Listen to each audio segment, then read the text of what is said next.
what's the governor proposing to give colleges in this new budget? What's that compared to last year, and realistically, what do you expect? How much are we talking about? Our budget is about $400 million, but when you look at for community colleges, it would be $198 million for base operating, which is credit hours, and $77 million for equalization, those that are in lower property districts. When you break that down, what is that compared to? I mean, we've seen flat budgets, everything's going up, the cost of pens and gas and all of the stuff. What does that mean in real dollars?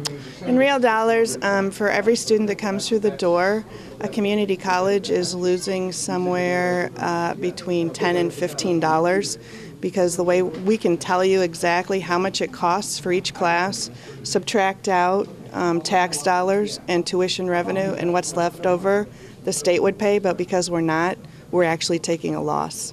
Community colleges are owed $900 million currently, or what's the $400 million. $400 million. All right. It must be all of higher ed that maybe owed $900 million. Right. What is that $400 million? How far back does that go, and what does that cover? Well, are you asking how much we're behind in payments right now?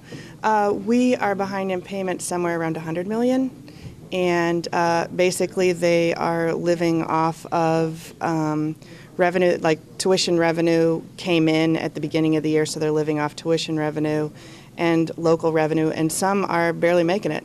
A couple of numbers that caught my ear during the testimony. Tuition has increased almost every year, and we're looking at a 10 to 15%. Explain a little bit more behind those numbers. What have we seen, and now we're going to ask people to pay even more next year? Right. It's going up about $10 a credit hour now. In 2000, it would go up somewhere around 50 cents or $1 a year on average. So basically what's happening is students are paying the extra tuition right now to make up for what we don't have. Community college was always billed as the cheaper alternative to going to the U of I, which now costs the same for 1 year as a 2007 Buick, $11,000. Are you getting to the point where community college is just going to become too expensive? Well, we're certainly not there.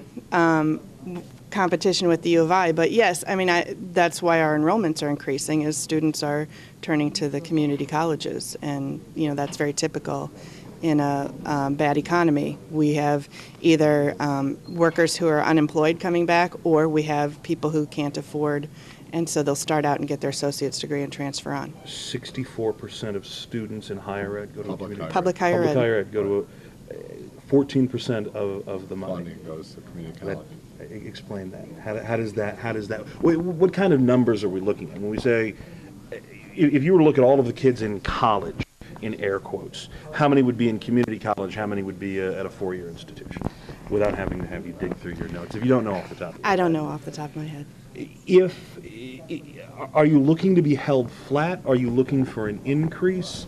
These guys are talking about everybody's going to get squeezed and cuts are going to happen. So realistically, what's the best case scenario? What are you planning for, and what could you live with? I would say right now, best case scenario, we were happy with flat funding, and that's a sad thing to say, but if you look at the rest of the state budget and other areas, they all took bigger cuts, so flat funding was a very good thing for us. We're a little bit concerned if they cut during current year. We've got some colleges that can't make it because they don't have a local tax base. They have, in years past, you had, a fund sitting there that you could borrow off of.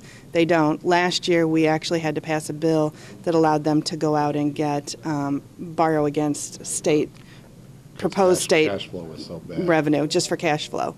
So that's kind of where we're sitting at. If you look at it, we have increased class size. We have renegotiated with unions. We have done everything we can at this point, and we're down to, we don't want to cut enrollments or, turn people away. So we're doing everything we can to keep that up.